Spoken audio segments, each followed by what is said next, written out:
As younger siblings tend to do, I absolutely worshipped my brother Calvin. He always seemed like the coolest person in the world to me. No matter what he did, it fascinated me beyond belief. He was in a whole different world. Everybody liked him. He was president of his class, a star baseball player, and just had an all-around great personality. And although he was older, Calvin wasn't the stereotypical monster. I think that's why we got along so well. For one thing, he would never dream of hurting me in any way. When I told my psychiatrists this, they wouldn't believe me. An older brother that never once tortured his younger sister? There was no way one of those existed anywhere. But Calvin was different. He'd never hurt a fly. His bedroom door was always open whenever I needed someone to talk to. He'd let me lie on his floor and listen to his Led Zeppelin records when he did his homework. I felt like the luckiest girl in the world. As the two of us grew up, in a small town in the middle of Rhode Island, we only became closer. Maybe it was because of our family situation, but we both needed each other greatly. Our father was an alcoholic. He'd come home drunk and take all of his anger out on us. Calvin never let him get me, though. He would let me sleep in his bed most nights, so I wouldn't have to hear our parents fighting through the bedroom walls alone. Our mother was a saint. She was one of the only people I could turn to for help. She was the only one besides Calvin who understood the pain. Sadly, she died when I was 13. The autopsy showed that Mum had had an overdose on painkillers. They ruled it as accidental, but I was never sure. After she was gone, our father only got worse. It got so bad that the second he graduated, Calvin moved into an apartment on the other side of town and took me with him. Our father barely protested. I'm pretty sure he never wanted kids in the first place. From then on, it was just Calvin and I, on our own in the big world. He attended the local community college and worked part-time at a grocery store. It wasn't the most glamorous thing, but it helped get food on the table. Cal and I made it work. We were away from our broken home and we were just happy to have each other. It's at this point in our lives where we made the biggest mistake that we ever could. The two of us didn't know it at the time, of course, but to this day I still regret picking up that phone. It was the end of summer around 1976. The winds were brisk as early September was approaching fast. Calvin and I had been on our own for about 2 years then. I was 15, he was 19. I remember that I was sitting at the kitchen table finishing my homework. Calvin was working on fixing frozen TV dinners, our favourite. The phone was in the living room. I jumped up immediately when it started to ring. "Hello?" I answered into the receiver. It was Joey Malone. Joey was my brother's best friend in high school. The two of them were inseparable, until they went their separate ways for college. Joey was in Miami, and I could hear the longing for his friend in his voice. After we caught up for a brief moment, he turned serious. "Hey, let me talk to your brother real quick," Joey said. "I've got some news that I think he might like." I rolled my eyes playfully and handed the receiver over to Calvin. I could hear my brother laughing from the living room as he caught up with his old friend. They must have been on the phone for a good hour, because I'd already taken our TV dinners out of the oven and had finished mine by the time he walked back in. "Hey, sorry about that, Laurel," he smiled softly, taking a seat across from me. "Man, you'll never believe what Joey's been up to." I raised an eyebrow suspiciously. "Is he on America's Most Wanted already?"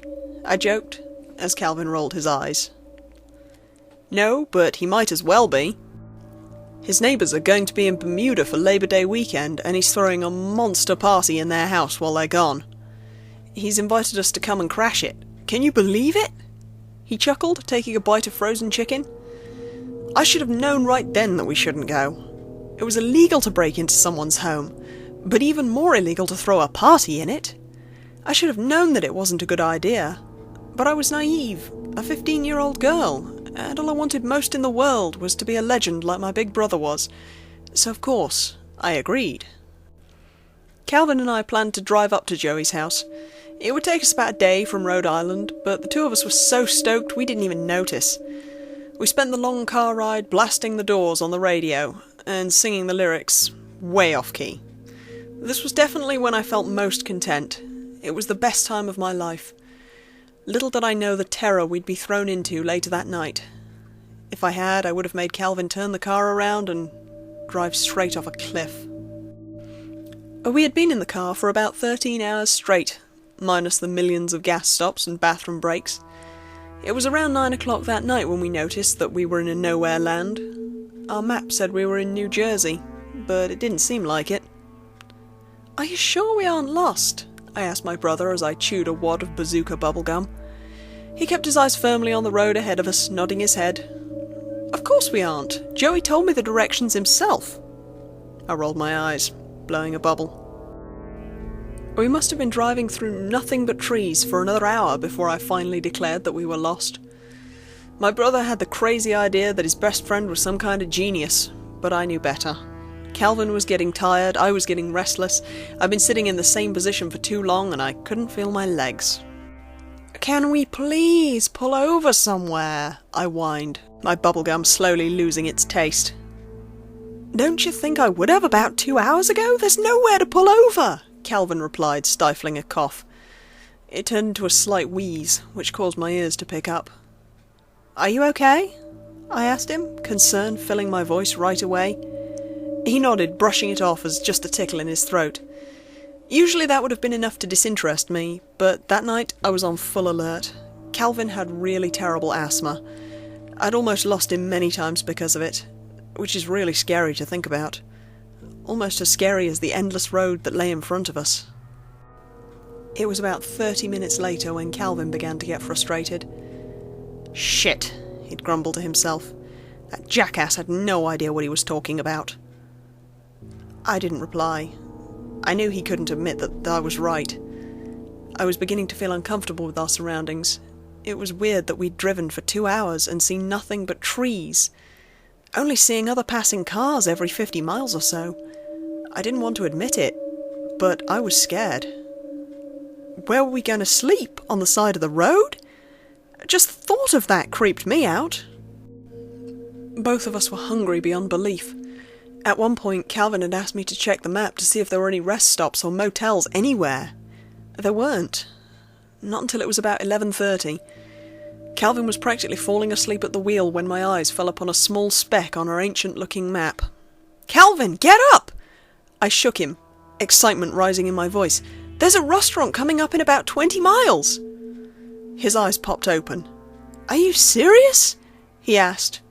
"Yeah, it's called the O'Malley's Family Restaurant. There should be an exit up ahead somewhere." I couldn't believe our luck. It did strike me as odd that this was the only rest stop for hundreds of miles, but I was so hungry I didn't care. I gave Calvin directions to the place. There weren't any signs in the pitch-black forests, but I knew that we were getting close. I could feel it.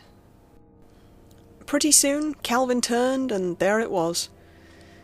I still can see the neon sign and bright, bustling lights. O'Malley's looked like your typical 1950s style diner. It was a small building with large glass windows, making it easy to see inside. I could see a few people inside sitting down.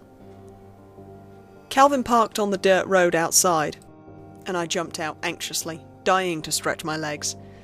It was a lot colder in that area for September. I pulled a sweatshirt over my head as Calvin buttoned up his jacket. I could smell coffee and homemade pie drifting out through the sliding glass doors.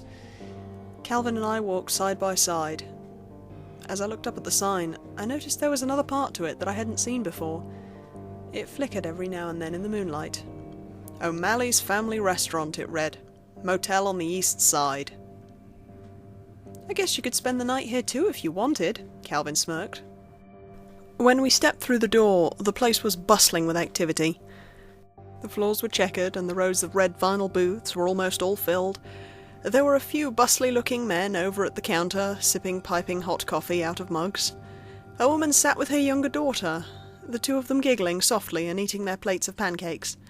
A group of teenagers in leather jackets stood over by the jukebox. One slipped a dime into it, and some ancient tune by Buddy Holly started to play. An unbelievable feeling of dread immediately fell over me. It came out of nowhere, but it wouldn't go away. I didn't even hear the woman come up to us. "Can I help you, kids?" Her voice was soft, like butter. I glanced up and was met with the kind, dark eyes of an elderly woman. She wore a red dress and matching shoes, an apron draped in front of her. Her apple doll face smiled down at us, her silver hair gleaming in the lights overhead. I didn't speak. I couldn't. I don't know why, but I couldn't open my mouth. Yes, ma'am," said Calvin with a smile. He was always such a gentleman. "We'd just like a quick bite to eat before we hit the road again." He poked me in the back, and I nodded my head in agreement. "Well, come on in. My name is Millie O'Malley. Welcome to my humble little restaurant." Her laugh was contagious, years of age visible in every syllable, yet it made me uncomfortable. Calvin chuckled, reaching out his hand for her to shake. "It's nice to meet you, Millie. I'm Calvin Duncan, and this is my sister Laurel." I still didn't feel right as I took her hand in mine. I could see a bit of spinach in her teeth, which were obviously dentures. She was somebody's grandmother, but something about her made me uneasy. I got that way around anybody new that I met. "Laurel, that's such a lovely name." I managed a weak smile as Millie let out another laugh. "Well, I don't want to see you kids standing around here. Come on, I'll find you two a booth." Calvin and Millie were soon talking up a storm. I hung behind them, pretending not to notice. I learned that Millie and her husband Ted had opened the restaurant a couple of years ago after retiring. She was the hostess and he was the cook. They didn't have any children, which is why Millie enjoyed it so much when younger people stopped in. Calvin was always so polite. He laughed at her jokes and told her our sob story. When she learned we didn't really have any parents, her expression changed, almost to one of hopefulness. "Oh, you poor things. Well, consider me your mother for the night." She handed us our menus, and I took a seat across from my brother in the booth. Cal just chuckled and thanked her once more. As she walked away, he opened his menu with a smile. "Isn't she just the sweetest woman you've ever met?" he beamed, his light brown bangs falling over his eyes. I didn't reply. I slouched down in my seat, not bothering to look at the meal choices. My eyes wandered elsewhere. I watched as the teenagers by the jukebox drank Coke straight out of the bottle and talked among themselves. I saw the little girl get up from her seat and ask Millie for an extra napkin. She hugged the child sweetly. I almost gagged. "What's the matter? Are you feeling okay?" Calvin asked, concern in his voice. I just nodded my head. I didn't answer when he asked me what I wanted to eat. I knew that I was getting on his nerves, but I honestly couldn't care less. When Millie came over for our orders, I remained quiet. Calvin ordered us pancakes and hot chocolate with a warm smile. And as she walked away, he turned back to me, his expression annoyed. "What is your deal tonight, Laurel? You're acting like a little kid," he snapped. I bit the inside of my mouth. "Don't you feel a little bit uncomfortable around her?" I raised an eyebrow. Calvin looked at me, confused. "What are you talking about?" he asked. "Mrs. O'Malley isn't giving off good vibes. Don't you feel it? She's weird." "Consider me your mother for the night? What's that all about?" I don't know how he couldn't see it. She's just being nice. God, stop being stuck up and try to appreciate what she's doing for us. Calvin shot back harshly as he coughed into the crook of his elbow. I rolled my eyes and didn't speak to him for the remainder of our meal. I now wish that I would have. I didn't know then that this would be one of the last moments I would ever spend with my brother again. When our food arrived, Calvin thanked Millie for me. I was starving, but I didn't want to eat. I picked at my food and stared down at my shoes. Calvin pretended not to notice. We rarely ever fought. In fact, we never fought. We would have squabbles, and this was one of them. Calvin was always so patient. He had a good heart and took good care of me, but I wasn't an easy kid to look after. I often wonder if that's what got my father so angry. I was extremely stubborn. I was reluctant to anybody who wasn't Calvin. I had trust issues from growing up in a home where I didn't feel safe. I came off as cold a lot of the time, and my brother was usually the one who would comfort me. But even he sometimes got fed up. "I'm going to the bathroom." I spoke for the first time in half an hour. Calvin just nodded his head, taking a sip of his drink. I slid out of the vinyl booth and made my way to the back. I locked myself in a stall and stood with my back against the wall. I don't know how long I was in there. I needed to be alone with my thoughts. When I returned to the table, Calvin was talking to Millie, and who I assumed was her husband, Ted. He was a bigger man, with a few grey hairs still clinging to his balding head. His greasy apron hung over his khaki pants and green flannel shirt. They were all laughing about something, Calvin stopping to cough now and again. I walked over to the table as quietly as I could. Calvin looked up at me and smirked. "Well, speak of the devil," he joked, motioning me to come and sit by him. I sat on his lap, like I used to when I was younger. He must have forgiven me, or at least he was faking it in front of the O'Malleys. I didn't care. I clung to my brother tightly. "Now I've been wondering what brought you kids all the way up here," Millie said suddenly, her smile growing wider. "We don't get many visitors up here."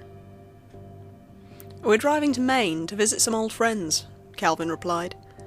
"I'm glad that we found this place, though. We drove through nothing but forest for almost 3 hours." Millie glanced at Ted. He blinked. They'd stayed silent for a moment, as if contemplating an answer. I clutched Calvin's jeans in my hand. "We are a bit in the middle of nowhere, I guess," Ted chuckled. He was missing a few teeth. The remaining ones in his mouth were yellow. I turned to look out of the window. I watched the truck as the three of them continued to talk. I was so lost in the pitch-black night that I didn't hear Calvin at first. "Well, we'd really like to thank you folks for your kind hospitality. How much do I owe you?" he asked, reaching into his pocket for his wallet. Millie shook her head. "No, it's on the house." When my brother tried to protest, she put a finger to his lip. He smiled in gratitude, getting up to leave. I jumped up his lap gently and was just about to reach for the door when Ted stopped us. "Hey, what do you kids think you're doing? You can't go driving out now. It's nearly 2 o'clock in the morning." I wouldn't know. There were no clocks or signs of time anywhere in the diner. I glanced worriedly at Calvin, trying to signal him to keep walking. He just yawned in response. "You two look like you've been driving all day. I don't think it'd be wise to be behind the wheel when you're so tired. Come on in the back. We've got a nice little motel where you kids can stay until morning." I froze. There was no way in hell that I was spending another second with those creeps. "That's all right," I tried to object. "We'll be fine." But my brother wasn't so sure. "I don't know, Laurel. I'm really tired. And you're still underage. I don't want to put our lives at risk by falling asleep at the wheel," Calvin said feebly. I shook my head and grabbed his hand. He was stronger than me, though. I got pulled back onto the checkered floor. "Calvin!" I tried to object. He ignored me and walked back to Millie. "I think we'll take a room for the night," he smiled, pushing me behind his back. Millie smiled and winked at her husband. "Wonderful. Ted'll show you to the back. If you give me your car keys, I'll fetch the luggage for you if you have any." My mouth was dry. I watched as my brother pulled his keys out of his back pocket and told her where our suitcases were. I couldn't believe it. I was close to tears. I grabbed onto the back of Calvin's jacket as I watched Millie walk outside. He brushed me off. I trailed behind hopelessly as Ted led us into another building across the way. It was smaller than the diner, but only by a little. It was entirely made out of logs, as if Abe Lincoln had built it only weeks prior. He and Calvin were chatting away. Ted pulled a key out of his pocket and quietly pushed the door open. The inside of the motel was depressing. The walls were completely made out of wood, and portraits of past presidents and mountain landscapes hung on them in rows. An oriental rug lay on the floor, just underneath the front desk. There was a guest book, a cactus in a small pot, and a vintage-looking handbell on top of it. I shuddered. There was a heavy draft in here. It looked as though it had had vacancy for years. "Well, this is the place. I don't think it's necessary to have you two sign the guest book, so I'll show you up to your room." Ted smiled, his grotesque teeth glimmering in the light. He led us up a staircase onto the right side of the lobby. I could practically feel the millions of eyes on the paintings watching us as we cascaded upstairs. The hallway was lit by a few mothy overhead lamps. It was long and, just like the rest of the motel, wooden. There were about 5 rooms on each side of us, the doors closed. It was a bit dusty, which started up another round of quiet wheezing for Calvin. I rolled my eyes. He got us into this. I felt absolutely no sympathy. "Ah, here we are," Ted finally exclaimed. He stood in front of room 2B and pulled open the door. There were 2 twin beds with quilt blankets and feathered pillows, a large window with a desk underneath. The carpet was rusty red, the wallpaper slightly peeling at the edges. Some more paintings of mountains and seasides hung around on pathetic-looking nails. I swallowed thickly. Ted reached over me, placing a meaty hand on the light switch above my head. The room didn't look any better. It was flooded with an eerie orange light. "It looks very homey. Thanks a lot, Ted," Calvin smiled. The 2 of them shook hands. I slowly descended inside and sat on one of the beds. I sunk down almost immediately. I could distantly hear Ted telling my brother where the bathroom was, where to go for breakfast, things like that. I watched silently as Millie returned upstairs with our luggage. I must have zoned out for longer than I thought, because when I looked back, the door was closed and Calvin was unpacking our suitcases. We shouldn't be here. I spoke for the first time in what felt like forever. The walls felt like they were closing in on me. Calvin remained silent as he tossed me my pyjamas. "What are you going to tell Joey? We're supposed to be at his house tonight." I heard my brother let out a loud sigh. It was the kind of sigh that your father might let out at the end of a long day. I knew I was a problem child. I knew that it took a lot of patience to look after me. I was stressful to deal with. If Calvin hadn't rescued me from the wrath of our father, I would probably have been turned out as a stoner. I understood why he was tired. He was tired of me. Tired of having to deal with me. Calvin must have sensed my uneasiness. He walked over slowly and took a seat beside me on the bed.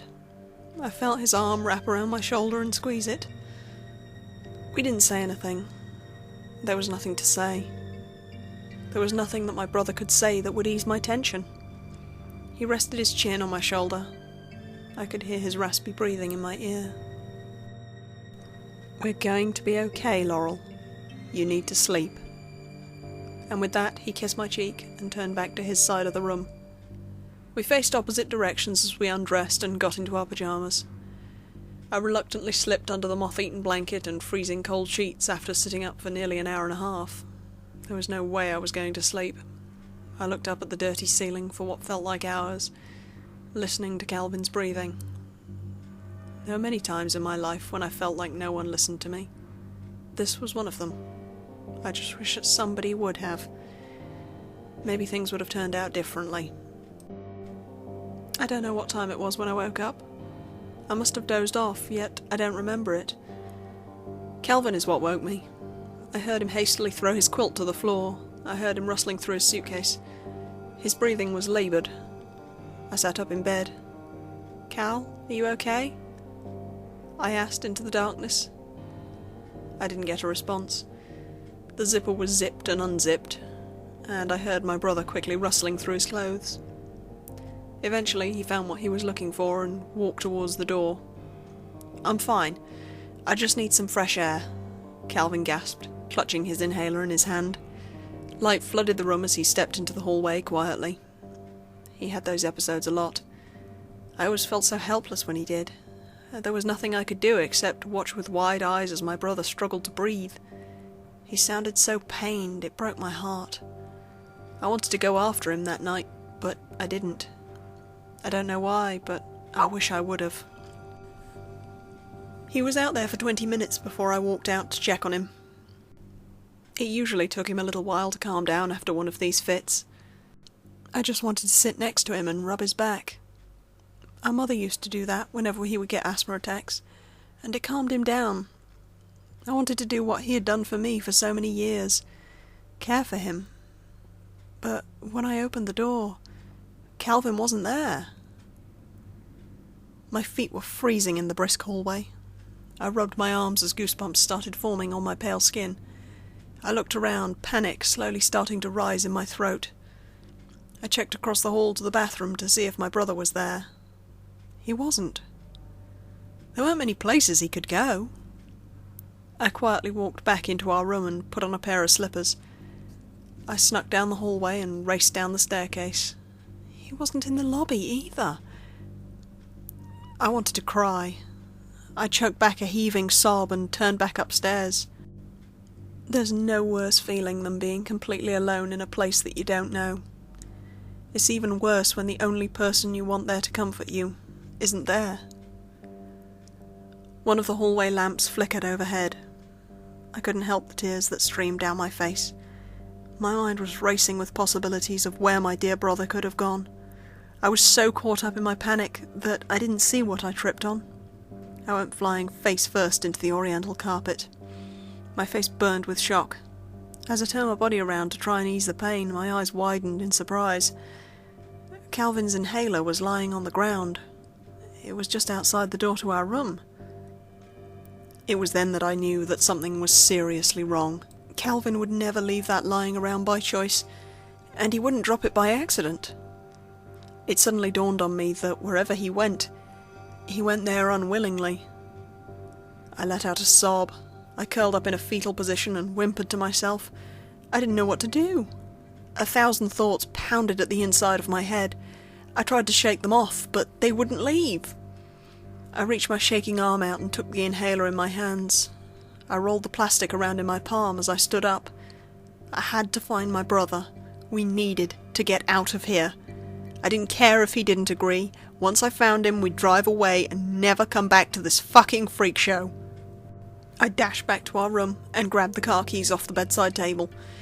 I didn't bother grabbing any of our things. My only focus was getting the hell out of there. I tiptoed down the staircase, the wooden stairs creaking underneath my slippered feet. Pushing open the door, I ran as fast as I could towards the diner. The lights were still on inside. I tried not to pay attention to the menacing trees leaning over me as I raced to the back door. I was prepared to pound on it until my knuckles were red and bloody, but it opened almost immediately. I could see Calvin's truck on the other side of the clear glass windows. It looked so close, but so far away. I don't know how much adrenaline was pumping through my body at that exact moment, but it took every ounce of strength I had not to just bolt there and then. The only thing that stopped me was the sound of a metal object clattering to the tiled floor behind me. As far as I could see, there was no one besides me in the building. All of the customers were long gone. I spun around quickly, my neck jerking in the process. The doors to the kitchen were closed. When I tried to pry one open, it was locked. I kicked it as hard as I possibly could. My toes were slowly bruising. I screamed out into the emptiness of the diner for somebody, anybody, to come and help me. I felt like I'd been in there for years. A dizzying wave of nausea overtook me. I heard the object clatter again, as well as a few barely audible whispers. I had to hold my breath just to hear them again. Whatever it was close by. My neck craned, trying to peer into the kitchen once more. The glass windows were blacked out by a sheet or something. They had not been there earlier. I snuck around behind the counter and pressed my ear against the murky walls. There was silence, and then the shuffling of feet on a tiled floor. I don't know what urged me to do it. It could have been the adrenaline, or the hopelessness that had overwhelmingly taken over my body that night. On the counter there were rows of ketchup bottles and silverware. I grabbed a fork right out from under a napkin and I clutched it in my sweaty palms. I knew there was something, or somebody, behind that window. I wasn't alone. I jammed the fork onto the glass. It didn't do anything. Yet after about 30 seconds, I had made some progress. The glass was starting to crack. I kept banging and banging until it shattered in front of my feet. I didn't step back, though, for as I pulled away the curtain, nothing on earth could prepare me for what I was about to stumble onto. The O'Malley's kitchen was a typical diner kitchen. There were a few stoves and ovens, a refrigerator in the back held weeks' worth of food. But that was not what caught my attention. An overwhelming stench of burning flesh filled my nostrils. I coughed and gagged, struggling hard to get a breath out. The room was overtaken by smoke shooting out in all directions. My eyes started to tear up. I flailed my arms in an attempt to clear a path, but found myself unsuccessful. The grotesque smell was prying into my soul. I wanted to vomit. "Who's there?" I recognized the voice. It was the voice of the man who had taken Calvin and I to a room a couple of hours before. I didn't make a sound. I still couldn't see, but eventually the smoke cleared enough through the broken window. My watery eyes soon adjusted to the fluorescent lighting. What happened from there was indescribable. Ted and Millie O'Malley stood in the middle of the kitchen. There was a silver pot about the size of a record player resting on a table in the centre. It was the first time that I got a good look around me. Blood was splattered on every inch of the walls surrounding me. It dripped down in streams and formed small puddles on the floor. There was a cleaver clutched in Ted's meaty fist, gleaming menacingly in the light. Millie stood beside him, a wooden spoon at her side. It was wet and covered what looked like oversized worms. I didn't speak. My attention turned to the pot. Still boiling and bubbling, I saw my brother's pyjamas strewn into a pile in the corner. I could see clumps of his mousy hair sticking to the sides of the pot. My feet stayed frozen in place as the stench of his cooking flesh filled my head. My eyes burned, my mouth was dry. I couldn't even utter a scream. Ted lunged for me, but I was too quick. The fat ass fell on his front, face first into a puddle of Calvin's blood. Millie grabbed the cleaver and threw it at the door, just as I pried it open and ran like hell out of there. I flung open the door to the truck and jammed the keys inside. I could make out Millie's body racing towards me, but I started up faster. It sputtered and then shot out of there. I had no experience with driving, but that was not my top priority. I needed to find help. Tears were streaming down my face, blocking my vision. It was then that the agonizing screams fell. I was having a mental breakdown as I whisked through the Pennsylvania trees. I let out howls of despair. Occasionally I'd spit up whatever food I had left in my stomach. The smell would not leave me. The walls of the car were closing in on me. I'm sure I nearly drove off the road at least 3 times, but I didn't care. They'd killed Calvin. They had killed my brother and chopped him up and cooked him. Fucking cooked him! I pounded my head on the wheel, the horn blasting into the night. I could feel the blood trickling down the side of my face and seeping into my hair. My vision was starting to black out. I don't know how long I had driven until I finally found the car on the side of the road. There was a man kneeling down to examine one of his front tires. I jerked to a stop and flew out of the truck, slamming the door behind me. Vomit clung to the sides of my mouth, dried blood on my face, tears still falling like a waterfall. He was an older man with a wrinkled face and skunk streaks in his dark hair. I frightened him, for he stood back in fear. "You need to help me! They killed my brother! They killed him and they chopped him up and they killed him!" I remember falling to my knees and howling in pain. The man tried to pry me back up, but I thrashed around in his arms through my fit. I could distantly hear his panicked voice trying to get an answer out of me. "Who?" he yelled through a thick New Jersey accent. "Who killed your brother?" I shook my head rapidly, gasping for air. The wind pounded at my ears as I tried to speak. The last things I could make out were his eyes gleaming in the darkness as I muttered the name of the diner. I wheezed out the name through the pain before falling onto the asphalt. Then the world blacked out.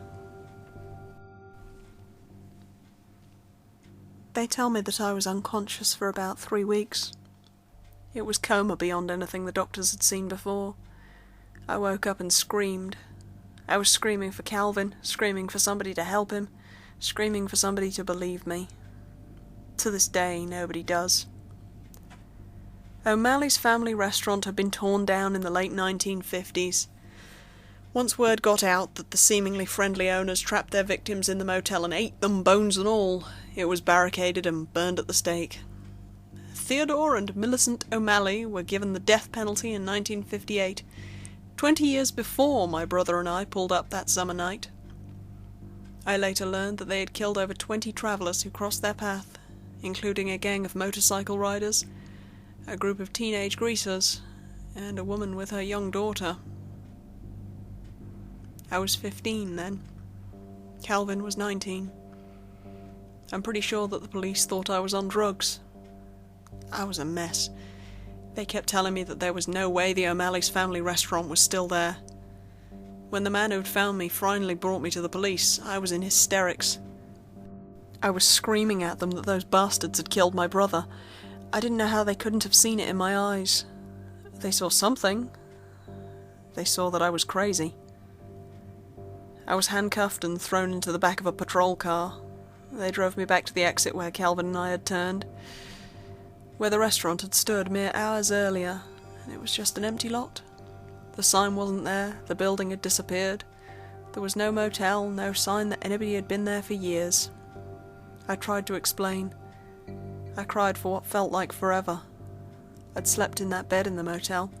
I sat in the red vinyl booth where my brother and I had talked to the O'Malleys as they served us. I'd seen people at the tables. I'd smelled the food, and I'd been in there.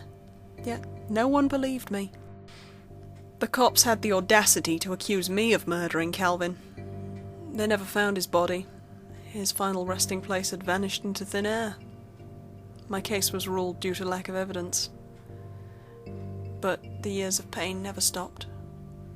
The judge was convinced that I needed to be locked away, so they threw me in here, which is where I've been ever since the summer of 1976.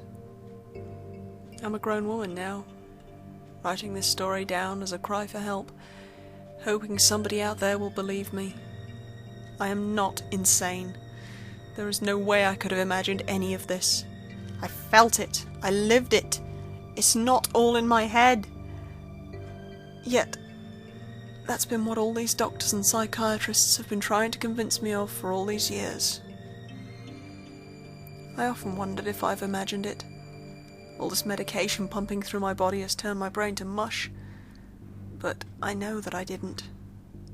I still have Calvin's inhaler. I hold it every day, never letting it go. It's the only thing left that I have to remind me that my brother was real. It's the only piece of evidence that I have now. It's the only part of him that they will never be able to take away from me. As younger siblings tend to do, I absolutely worshipped my older brother Calvin. He'll always be my big brother. I will always be his little Laurel. I don't know where he is, which is probably what haunts me the most. Any evidence that could have brought his killers to justice just vanished. I pray to the Lord every day that wherever he is, he's happy. Because he was my saviour. He rescued me and cared for me and never let anybody do anything to me. Not a day goes by where I don't think about his goofy grin and his bright eyes and his loving self. I only wish that I could have done more for him. You won't find anything about the O'Malleys or Calvin Duncan anywhere on the internet. It's as if it was just a tragedy meant for us. Yet there is a road down in the midst of New Jersey. If you turn at just the right spot, you may see a ghostly hue of a diner, filled with life and joy inside. Don't go inside. Keep driving. Don't look back.